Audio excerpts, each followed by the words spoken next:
Nah, saat itu Bung Karno pada tanggal 1 Juni tahun 1945 mengusulkan, saudara, supaya kalau Indonesia nanti merdeka punya dasar negara namanya Pancasila. 5 dasar.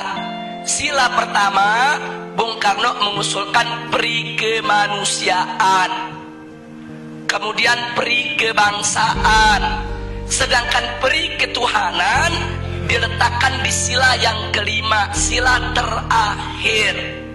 Ini ditolak oleh ulama, saudara. Kiai Haji Wahid Hasyim menolak, Kiai Haji Abdul Qahar Mudakir menolak, Kiai Haji Agus Salim menolak. Kenapa mereka menolak? Enggak pantas ketuhanan ditaruh di sila terakhir. Enggak boleh sila ketuhanan diletakkan pada sila buntut. Ini fakta sejarah. Karena itu para ulama kita berjuang dalam forum BPPKI supaya ketuhanan naik menjadi sila yang pertama. Lalu setelah terjadi perdebatan sengit, pada tanggal 22 Juni 1945 disepakati oleh NU, Muhammadiyah, Sarekat Islam, oleh Bung Karno, Bung Hatta, Bung Yamin, semua sepakat. Apa yang mereka sepakati, saudara? Bahwa Pancasila, satu, ketuhanan dengan kewajiban menjalankan syariat Islam bagi pemeluk-pemeluknya. 2, kemanusiaan yang adil dan beradab. 3, persatuan Indonesia. 4, kerakyatan yang dipimpin oleh hikmat kebijaksanaan dalam permusyawaratan perwakilan. 5, keadilan sosial bagi seluruh rakyat Indonesia. Ini sepakat, Bung Karno ikut tanda tangan, saudara. Jadi artinya mereka sepakat. Ini kan 22 Juni belum merdeka nih kita. 22 Juni 1945 ini sebelum merdeka. Jadi semua sepakat kalau nanti kita merdeka, inilah dasar negara kita. Nah, itu disebut konsensus nasional.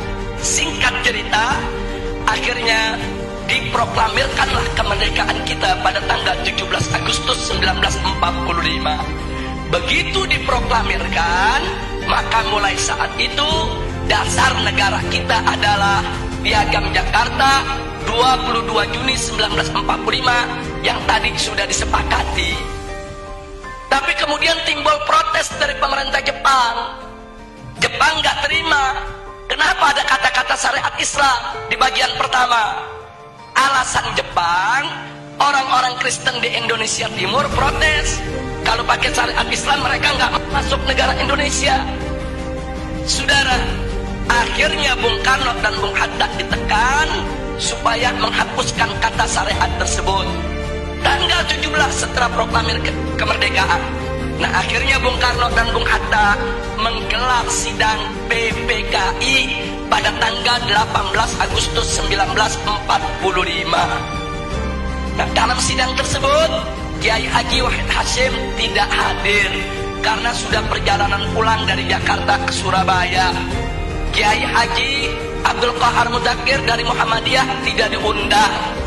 Nah, kemudian Kiai Haji Agus Salim dari Sarekat Islam tidak diundang. Ada apa kiai-kiai kita tidak diundang, saudara? Bisa dibaca. Kalau kiai-kiai kita diundang, mereka nggak bakal setuju syariat Islam dihapus, saudara. Makanya supaya ini lolos, ini goal, kiainya nggak usah diundang, saudara. Jadi marginalisasi ulama itu udah mulai terjadi semenjak kita kemerdekaan, saudara. Disingkirkan ulama kita. Akhirnya begitu digelar sidang, yang hanya 2 jam sidangnya. Sidangnya cuma 2 jam terburu-buru. Kemudian sila pertama Pancasila diganti. Diganti dengan apa? Ketuhanan. Itu aja, saudara. Sedangkan kalimat dengan kewajiban menjalankan syariat Islam bagi pengikutnya itu dicoret, saudara. Nah, akhirnya ada beberapa tokoh Islam yang hadir seperti Ki Bagus, saudara, dari Muhammadiyah menolak karena beliau tahu ini ulama NU, ulama Muhammadiyah, ulama Sarekat Islam gak bakal terima ini diganti.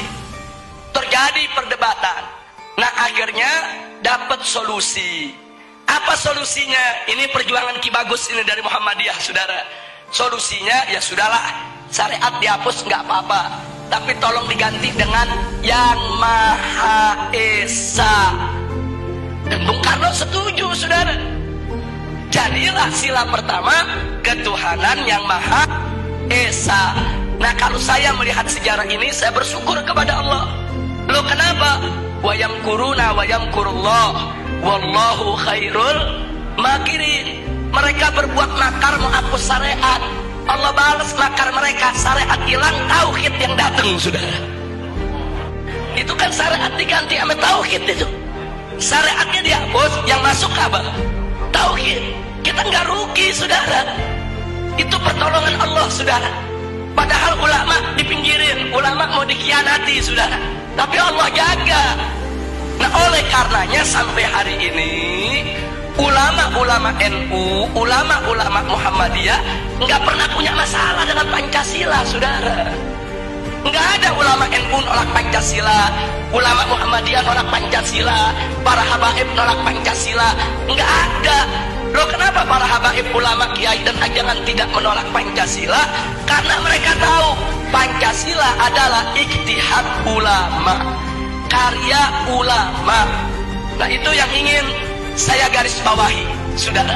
Jadi jangan sekali-kali menuduh ulama ini anti Pancasila. Mereka yang buat kok, mereka yang rumuskan kok, saudara.